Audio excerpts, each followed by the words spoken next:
గోపీపతే గరుడ వాహన కృష్ణ గోపికాపతే శరణు మోహన కృష్ణ ప్రభో సద్గతే.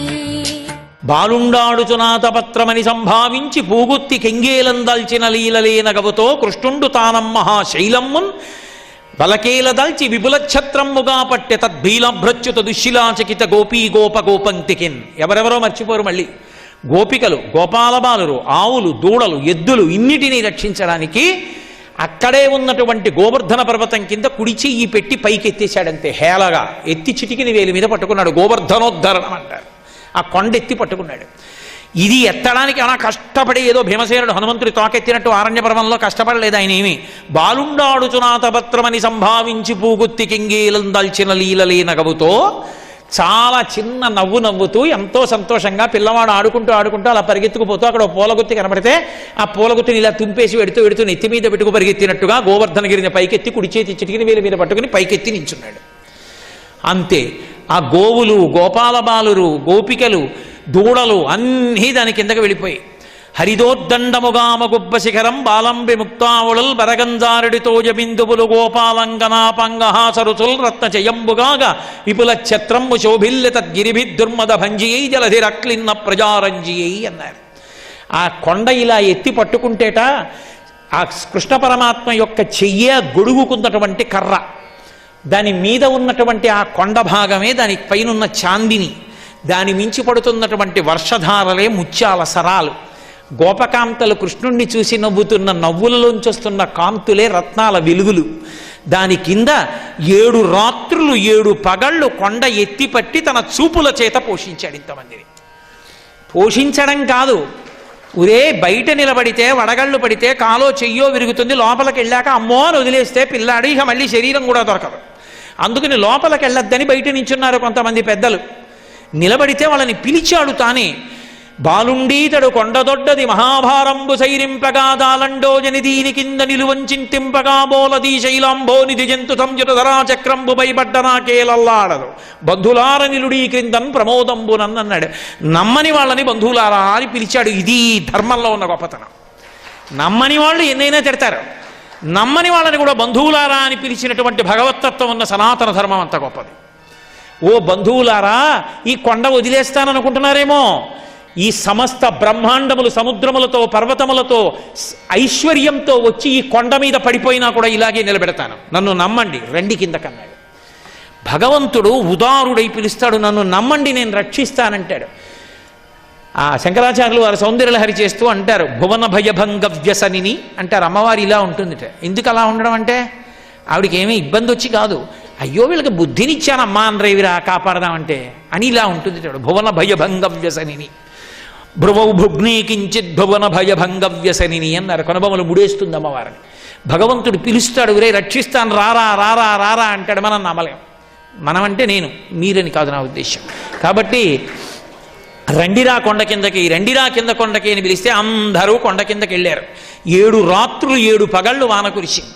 7 రాత్రులు 7 పగళ్ళంటే 80 ఏళ్ళు బతికినా 90 ఏళ్ళు బతికినా 100 ఏళ్ళు బతికినా ఆది సోమ మంగ బుధ గురు శుక్ర శని 7 రోజులు వాటి రాత్రులు పగళ్ళు తప్ప బతకడానికి చావడానికి కూడా ఇంకో రోజు లేదు. అంటే కృష్ణుణ్ణి నమ్మి ఉంటే 7 రాత్రులు 7 పగళ్ళు బతికున్నంత కాలం ఆయన ఛత్రఛాయల కింద ఉంటావు, నీకు బెంగలేదు, ఆయన పోషిస్తాడు. అది గోవర్ధనోద్ధరణం అంటే.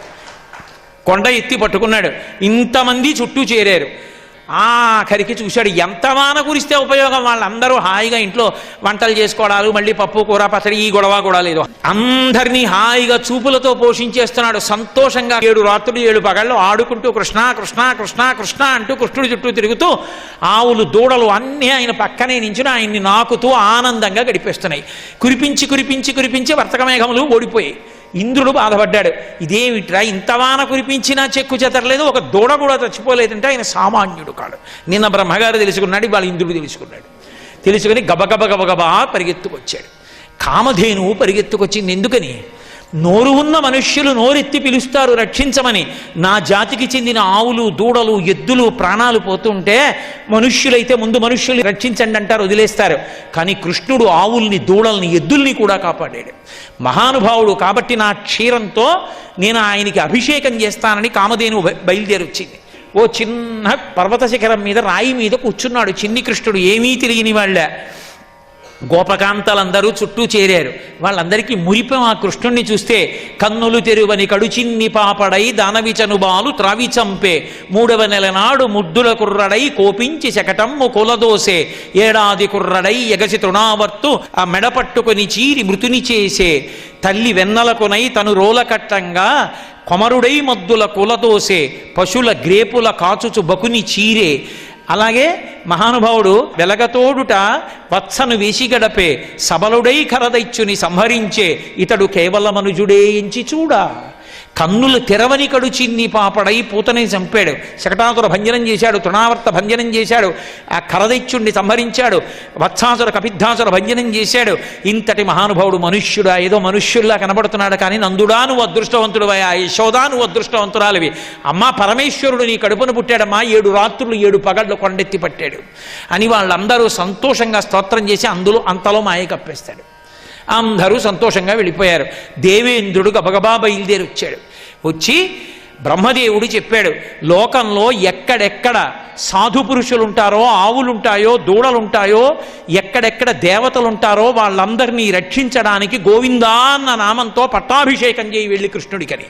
ఇంద్రుడు కామధేనువుని వెంట పెట్టుకుని దేవేంద్రుని యొక్క తల్లి అయిన అదితిని వెంట పెట్టుకుని వచ్చాడు. వచ్చి సురభిక్షీరములన్ సురద్వీప మహాశుండాలతానీత నిజ్జరగంగంబువలన్ నిలింపజననీ సన్మౌని సంఘంబుతో సురనాథుండ అభిషిక్తు చేసి బలికెన్ సొంపార గోవిందుండంచో రణక్రంత విపక్షుతో జజదాచ్చున్ సాధు సంరక్షణం. ఆ కామధేనువు ఇచ్చినటువంటి పాలు చేత్తో పట్టుకుని పక్కన కామధేనువు అదితి అందరూ దేవతలు నిలబడగా, గో అంటే ఆవులను కాపాడినటువంటి వాడివి కాబట్టి గోవిందా అన్న నామంతో నీకు పట్టాభిషేకం చేస్తున్నానని కామధేనువు పాలు పోసి పిలిచాడు. 7 రాత్రులు 7 పగళ్ళు కష్టపడి సంపాదించుకున్న నామం గోవింద నామం. గో అంటే నారములు ప్రాణులకు ఆధారమైన వాడు కాబట్టి గోవింద. గో అంటే సమస్తమైనటువంటి భూమి, ఈ భూమిని కాపాడినవాడు కాబట్టి గోవింద. ఒక్క గోవింద నామానికి ఎన్ని అర్థాలు. కాబట్టి ఆ గోవిందా అని పిలిచాడు. ఆ గోవింద నామం అంత గొప్పది కాబట్టే శంకర భగవత్పాదాచార్య స్వామి వారు గోవిందనామాన్ని లోకమంతటా ప్రచారం చేశారు. భజ గోవిందం భజ గోవిందం గోవిందం భజ మూఢమతే అని గోవిందనామాన్ని ప్రచారం చేసిన మహాపురుషులు శంకర భగవత్పాదులు. హరనమ పార్వతీపతయే హర హర మహాదేవ ఇది ప్రచారం చేసిన వారు జ్ఞాన సంబంధనాయన, శంకరాచార్యుల వారు కాదు. అది జ్ఞాన సంబంధనాయన ప్రచారం చేశారు. గోవిందనామాన్ని శంకరాచార్యుల వారు ప్రచారం చేశారు. ఆ గోవింద మనకి సంస్కారంలో అది అంతర్లీనం అయిపోయింది. అసలు గోవిందనామం పలకకుండా గోవిందేతి సదాస్నానం, ఆఖరికి గోవిందా అని ఒక్కసారి అంటే వాడు స్నానం చేసేసినట్లే. మంచం మీద పడుకుని ఏవీ చెప్పకూడదు. దుస్వప్నే స్మర గోవిందం, దుస్వప్నం వస్తే గోవిందా గోవిందా అనొచ్చు. గోవిందనామం అంతర్లీనం అయిపోయింది మనకి సంస్కృతిలో.